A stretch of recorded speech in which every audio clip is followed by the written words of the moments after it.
السلام علیکم. Thank you. پہلے ہمارے کولیگز یہ پوچھ چکے ہیں لیکن میں چاہوں گی کہ آپ ایک فائنل کامنٹ اس پہ ضرور کریں. اینٹی اسٹیٹ کی اصطلاح پاکستان میں بہت مس یوز ہو چکی ہے ماضی میں. آپ نے کہا کہ اس نوعیت کا رسپانس جیسا آج آپ نے دیا ایسا نہیں آفیشیلی دیا گیا, لیکن جب نواز شریف نے اس وقت کے ڈی جی آئی کا نام لیا تھا تو وہ بھی اینٹی اسٹیٹ کہلائے تھے. سو آج جو آپ نے بات کی اس میں 3 لفظ یہ ہمارے لیے بڑے سخت الفاظ ہیں اور بڑی اہم بات ہے کہ یہ نیشنل سیکورٹی تھریٹ ہیں, اینٹی اسٹیٹ ہیں, and they are playing in the hands of Delhi. So how is it different from the past, اور کیا ہم آئندہ اس کے اوپر کوئی ڈیولپمنٹ ایکسپیکٹ کریں یا یہ صرف ایک مذمتی بیانات ہیں جو آج اس پریس کانفرنس کے سلسلے میں آپ نے سامنے رکھے؟ ایک چوتھا بھی ایڈ کرتے ہیں, ذہنی مریض بھی ہیں,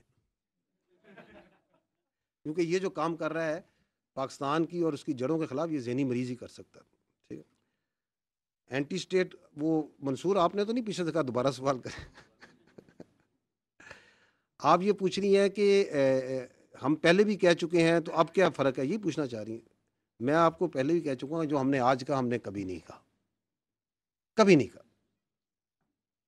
تو آپ اس کو وہ کیا ہوتا ہے انگریزی میں کہتے ہیں don't try to mix apples and oranges.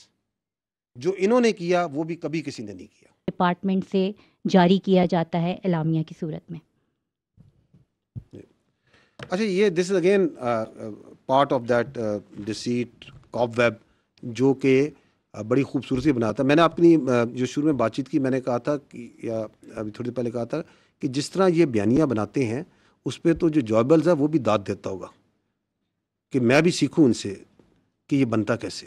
اب اس بیانی کی کتنی خوبصورتی ہے کہ آپ جو سا ہے پورا صبح سے لے کے شام تک کوئی بھی واحد قسم کی بات چیت کرتے رہیں اور ساتھ آپ کے سرکاری طور پہ سر ہمارا تو سے کوئی تعلق نہیں ہے, ہمیں تو نہیں پتہ کون کہہ رہا ہے. تو آپ ڈسون کریں نا اس کو, آپ کہیں کہ یہ سارا غلط ہو رہا ہے, آپ آئیں چینلز پہ آپ کہیں کہ یہ بالکل غلط ہے, ہم اپنی فوج کے یہ بات کرتا ہے میں کنڈیم کرتا ہوں, آپ اس پہ ٹویٹیں کریں, آپ بازاروں میں نکلیں, آپ باہر آئیں, آپ کہیں جی یہ بالکل ٹھیک ہے, یہ صحیح بات ہے کہ یہ سیاسی ملاقات نہیں ہونی چاہیے, اور یہاں پہ باہر نکل کے جو سیاست پہ بات چیت ہو رہی ہے وہ نہیں کرنی چاہیے. جو آپ نے یہ بات کی سوشل میڈیا کی, میں آپ کو کلپ دکھا دیتا ہوں جہاں پہ ان کی بہن جون سی ہیں وہ باہر آ کے یہی منو ان یہ خود زبان سے بھی بول رہی ہیں, وہ تو پاکستان سے آ کے بول رہی تھی نا. تو یہ سب جون سا ہے جو جس نے بھی ان کو سکھلایا بڑا خوب سکھلایا. ٹھیک ہے,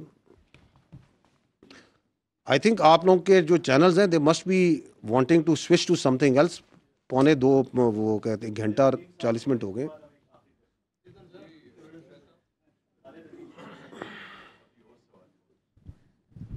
جن صاحب, لا کا پرنسپل ہے کہ punishment is the strongest deterrence against crime. 9 مئی کو تقریباً 2.5 سال ہو گئے ہیں اور ابھی تک صرف کچھ لوگوں کو ایک دفعہ جو ہے ہم نے سزا کی بات سنی, اس کے علاوہ کچھ نہیں. اور یہ بات بھی لا ہی ہمیں بتاتا ہے کہ ابیٹر جو ہے وہ آپریٹر سے زیادہ بڑا مجرم ہوتا ہے. ابھی تک کسی آپریٹر کے حوالے سے کسی ابیٹر کے حوالے سے کوئی ڈیسیژن سامنے نہیں آیا, جبکہ فوجی عدالتوں کے راستے میں جو کوئی امپیڈیمنٹ ہو سکتا تھا وہ بھی اب دور ہو چکا ہے. سپریم کورٹ نے بلکہ آئینی عدالت نے اس کے حق میں فیصلہ دے دیا ہے. تو اس کے بعد اتنی جو تاخیر ہے اس کو کیا سمجھا جائے کہ ان لوگوں کو ایک کھلی چھوٹ ملی ہوئی ہے اس سے؟ دیکھیں, پہلی بات تو یہ ہے کہ I as the spokesperson of the armed forces is only competent on this matter to talk about the military trial. جو ملٹری کورٹس ہوئے تھے ہم نے وہ سارے کر دیں. جتنے لوگ پاکستان کی فوج کو ٹرائل ریمانڈ ہوئے تھے ان کے ایویڈنس کو سامنے رکھتے ہوئے ایک بہت جسٹ اور ڈیسیژنز ان سے دیے جا چکے ہیں. So as far as that is concerned we have done that on the basis of the evidence اور تمام جو ان کے آئینی اور قانونی حقوق تھے اس کے ساتھ. باقی آپ جو بات کر رہے ہیں these are the cases which are being run in the civil courts. جی میں کہہ رہا ہوں وہ سارے معاملات جو سے سول کورٹ ہے. ہمارے پاس کوئی کیس نہیں ہے کسی بیٹر کا, اس وقت کوئی کیس نہیں ہے. تو ہمارے پاس تو وہ کیس ہے ایک جو سا ہے اپنا ایک جنرل فیاض حمید کا ایک اس سے جڑا ہوا کیس ہے جو کہ چل رہا ہے خالی. اس کے علاوہ تو جو 9 مئی کے جتنے ٹرائل کے کیسز تھے وہ تو ہم کلوز کر چکے. تو باقی جتنے کیسز ہیں وہ تو سول میں چل رہے ہیں نا. تو آپ مجھے چاہتے ہیں کہ میں پاکستان کی عدلیہ کے بارے میں کوئی کمنٹ کروں ان violation of the article 19. I will not do that. So you please ask this question, which is a valid question, آپ جا کے اٹارنی جنرل صاحب سے پوچھ لیں, اعظم نذیر تارڑ صاحب سے پوچھ لیں, جہاں پہ ریلیونٹ کوارٹرز ہیں ان سے پوچھ لیں, کیونکہ ہمارا سٹانس جو سا ہے 9 مئی سے آج تک یہ ہے کہ یہ 9 مئی کا مقدمہ فوج پاکستان کا نہیں, پاکستان کی قوم کا مقدمہ ہے. Because in no country you can allow that its arm forces army is attack.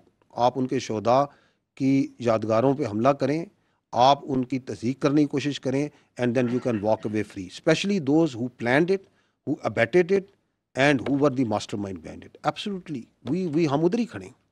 لیکن چونکہ یہ ایک جمہوری ملک ہے, یہ ایک یہاں پہ ایک عدالتی نظام ہے, ایک پورا سسٹم ہے, دیٹ مسٹ ورک. اس کو بہتر کرنے کی ضرورت ہے. اس کے اندر یقیناً کوئی نہ کوئی پرابلمز ہو سکتی ہیں, کوئی اس کی وجوہات ہو سکتی ہیں,